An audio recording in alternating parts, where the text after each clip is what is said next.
So ఇది విశాఖపట్నం నుంచి Bhogapuram international ఎయిర్పోర్ట్కి మనం ప్రస్తుతం చూపిస్తున్నటువంటి డిస్టెన్స్ 65 కిలోమీటర్లు, దాదాపుగా 65-68 కిలోమీటర్, పోనీ 70 కిలోమీటర్లు లెక్కేసుకొని చూసినా కానీ విశాఖ కోర్ సిటీ ఏరియా నుంచి ఇంత దూరంలో ఉంది. అందుకనే నగర విస్తరణ ఆల్రెడీ గ్రేటర్ విశాఖ ఉన్నటువంటి నేపథ్యంలోనే మౌలిక వసతుల కల్పన కోసం ఈ రెండింటిని దగ్గర చేసేటువంటి ప్రయత్నం చేయబోతోంది ఆంధ్రప్రదేశ్ ప్రభుత్వం. Bhogapuram international airport, Alluri Sitaramaraju international ఎయిర్పోర్ట్కి అతి సమీపంలోకి విశాఖ నగరాన్ని తీసుకెళ్లాలంటే నగర విస్తరణ ఒకటే మార్గం అవుతుంది. అందుకనే క్లియరెన్స్ ఇచ్చేసింది. 10 జోన్లుగా విస్తరించడంతో పాటు డివిజన్ల వర్గీకరణకు సంబంధించి కూడా ఒక ప్రణాళికను అమలు చేసేటువంటి అవకాశం స్పష్టంగా కనిపిస్తుంది.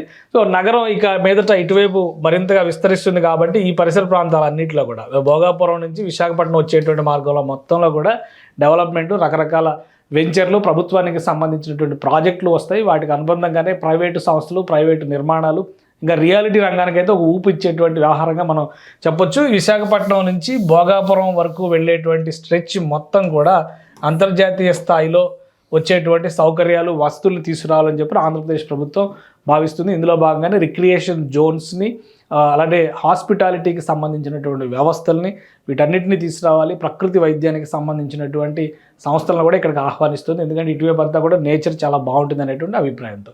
సో మొత్తం మీద గ్రేటర్ విశాఖ మరింతగా విస్తరించబోతోంది. రాబోయేటువంటి రోజుల్లో ఇది మరింత మహానగరంగా రూపుదాల్చేటువంటి అవకాశం ఉంది.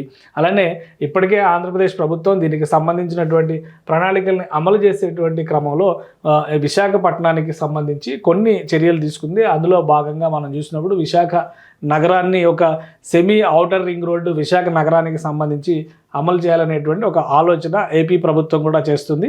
సో విశాఖ నగరానికి సంబంధించి అమరావతికి ఆల్రెడీ ఔటర్ రింగ్ రోడ్డు ప్రణాళిక చేసింది. కానీ విశాఖ సముద్ర తీరంలో ఉండేటువంటి నగరం కాబట్టి దీనికి ఒక సెమీ ఔటర్ రింగ్ రోడ్ని ఈ తరహాలో ప్లాన్ చేయాలనేటువంటి ఆలోచన చేస్తుంది. ఈ ఆలోచనని రాబోయేటువంటి రోజుల్లో భోగాపురం ఎయిర్పోర్ట్ వరకు ఒక హాఫ్ సర్కిల్ తరహాలో ప్లాన్ చేస్తున్నారు. సో మొత్తం ఆ రహదారిని ఆనుకుని ప్లస్ సముద్ర తీరంలో ఉన్నటువంటి సరిహద్దు రహదారిని ఆనుకుని మధ్య ప్రాంతంలోనే డెవలప్మెంట్ ఎక్కువగా జరిగేటువంటి అవకాశం ఉంది. రాబోయే రోజుల్లో విశాఖ నగరం రూపురేఖలు మరింతగా మారేటువంటి అవకాశం కనిపిస్తుంది.